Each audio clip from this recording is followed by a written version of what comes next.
శ్రీ పోలా ప్రగడ సత్యనారాయణ మూర్తి గారు షేక్స్పియర్ సాహిత్య వైభవం 18వ భాగం 10/4/20 పెరికిల్స్ అనేటువంటి దాని గురించి నాటకం. ఈ నాటకానికి 3-4 ఆధారం. పెరికిల్స్ అనే పేరుని సిడ్నీ వ్రాసిన ఆర్కేడియా నుండి భాషాగతమైన అందాజ్ ప్లుటార్క్ రూడెన్సీ నుండి నాయకుడి విషాదపూరిత అనుభవాలు బ్యాలెన్స్ ట్వైన్స్ గ్రంథం నుండి కాటక కథాంశాన్ని జాన్ గవర్ యొక్క కన్ఫెసియా ఎమాంటీస్ నుండి నాటకకర్త షేక్స్పియర్ గ్రహించారు.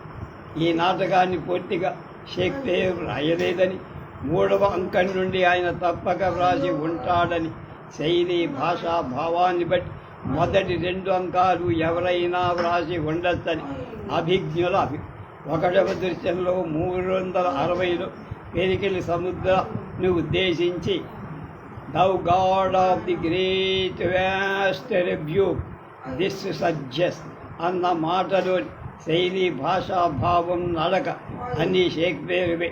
ఈ 3 అంకాలు కూడా ఆయన వ్రాయలేదని హ్యాబర్ట్ విల్కిన్స్ వ్రాసిన నాటకంలోని చివరి 3 అంకాలు ఆయన సవరి.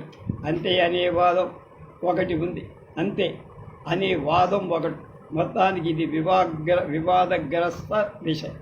ఏమైనా పెరికిల్స్ నాటకం ప్రజాదరణ పొంది పెరికిల్స్ టైక్ దేశాన్ని వదిలి పెంటాపోలిస్ వెళ్ళి ధైసా అనే ఆమెను వివాహం చేసుకొని తిరుగొస్తుండగా నౌకాభంగం రెక్క జరిగింది. మేరీనాను కని ధైసా ఆటల్లో కలిసిపోయి అలలలో పెంచమని పెరికిల్స్ మేరీనాని డయోనిదాకి ఇస్తుంది. ఆమె ఈర్ష్యవ మేరీనాను చంపించే ప్రయత్నం. మేరీనా చచ్చిపోదు కానీ వ్యభిచార గృహానికి అమ్మడం. పెరికిల్స్ ఆమెను గుర్తిస్తుంది. డయానా ఆలయంలో వాడు ధైసాని కలుసు అంతా సుఖంగా ఉంటారు. డయోనియాకు శిక్ష పడుతుంది. ఇది రకరకాల దేశాలకు పెరికిల్స్ వెళ్ళడం ద్వారా జీవన ప్రస్థానాన్ని రచనను సూచించాడు. జీవితం ఒక సంగ్రామమని ధ్వనించాడు. కథ అంతా ఒక జీవిత కాలం సాగి ఒక రకంగా ఐక్యత్రయంలో 3 యూనిటీస్ ఒకటి అయిన కాలం నియతి పాటించల కొని రెండోది అయిన స్థల నియమైన పాటించడం జరగలేదు అంటే కథ ఒక చోట జరగదు.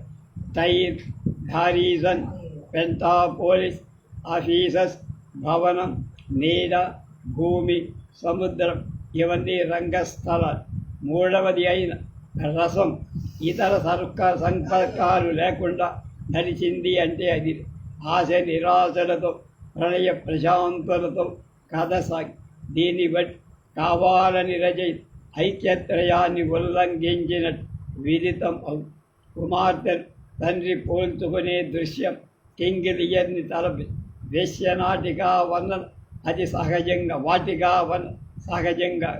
దుష్టులంతా ఈ నాటకంలో శిక్ష అనుభవించారు.